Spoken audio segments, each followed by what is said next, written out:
똑같은 사물을 보고도 사람마다 생각과 의견이 제각각입니다. 자신만의 관점을 가지고 바라보기 때문입니다.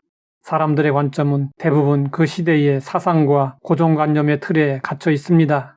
예수님과 제자들이 길을 가다가 날때부터 맹인된 사람을 보았습니다. 제자들이 예수님에게 물었습니다. 이 사람이 맹인으로 난 것이 누구의 죄로 인함이니이까? 자기니이까? 그의 부모니이까? 제자들은 날때부터 맹인된 사람에 대하여 가장 먼저 누구의 죄 때문인지를 따져 물었습니다.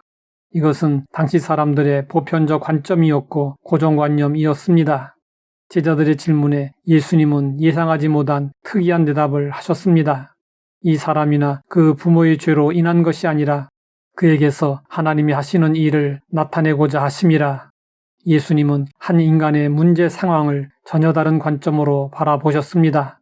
그의 장애는 본인이나 부모의 죄로 인한 저주가 아니라 오히려 그 사람의 인생 속에서 하나님께서 일하심을 볼 수 있는 기회라고 하셨습니다. 우리는 여기서 예수님의 관점이 사람들의 관점과는 완전히 다르다는 사실을 알 수 있습니다. 우리는 죄책감에 익숙해져 있습니다. 그래서 조금만 상황이 힘들어지거나 불행한 일이 생기면 내가 뭘 잘못해서 이런 일이 일어났을까라고 자책부터 하는 경향이 있습니다. 우리는 이런 인과응보적인 사고와 관점을 바꾸어야 합니다. 예수님이 사셨던 시대에는 제자들이 훌륭한 스승을 찾아가는 것이 일반적이었습니다. 그런데 예수님은 돌아다니시며 제자들을 선택하시고 부르셨습니다. 예수님이 제자들을 선택하는 기준도 대단히 파격적이었습니다.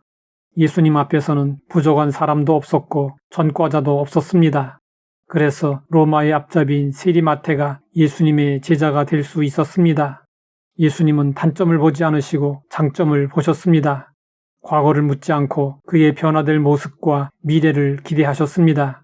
그래서 갈대라는 뜻을 가진 시몬이라는 베드로의 옛 이름을 반석이라는 뜻을 가진 게바로 바꾸어 주셨습니다. 사람들은 다른 사람을 판단할 때 쓸모없는 모습을 보았지만 예수님은 쓸모있는 모습을 보셨습니다. 그래서 제자들을 비롯하여 예수님을 만난 사람들은 모두 쓸모있는 사람들이 되었습니다. 사람들은 다른 사람들을 대할 때 이용의 대상으로 보지만 예수님은 사랑의 대상으로 보셨습니다. 그래서 아무 이용 가치도 없는 사람들이 예수님의 사랑을 받고 새 사람이 되었습니다. 사람들은 아이들을 물리쳤지만 예수님은 아이들을 품에 안아주셨습니다. 사람들은 최고의 가치를 재물에 두고 이 세상과 인생을 바라보지만 예수님은 영혼을 바라보셨습니다. 그래서 어리석은 부자의 비유를 통해 이렇게 말씀하셨습니다.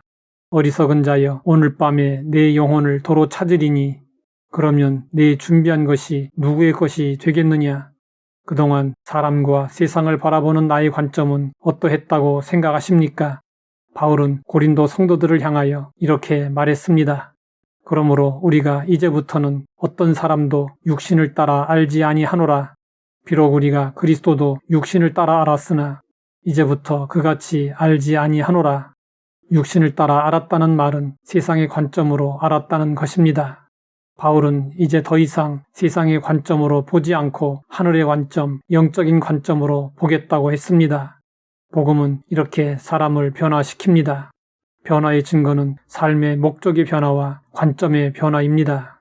그런데 우리의 관점과 예수님의 관점은 차원이 다릅니다. 우리가 변화되었다 할지라도 갑자기 예수님 수준의 관점을 가질 수는 없습니다. 하지만 예수님의 관점을 따라가다 보면 우리의 관점도 바뀔 수 있습니다. 그러면 우리가 예수님의 관점을 가지려면 어떻게 해야 할까요?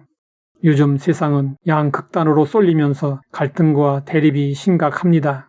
성도들은 세상의 관점에 휩쓸려 좌로나 우로나 쏠리지 말아야 합니다.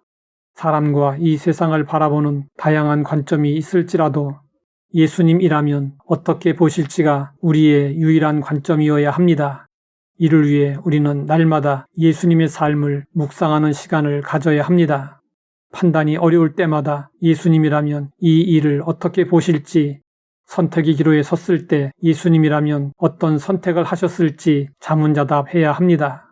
우리는 예수님처럼 바라보고 예수님처럼 생각하고 예수님처럼 행동해야 합니다. 이것이 하나님을 기쁘시게 하는 삶의 비결입니다. 하나님 아버지, 예수님의 관점으로 나를 돌아보게 하시니 감사합니다.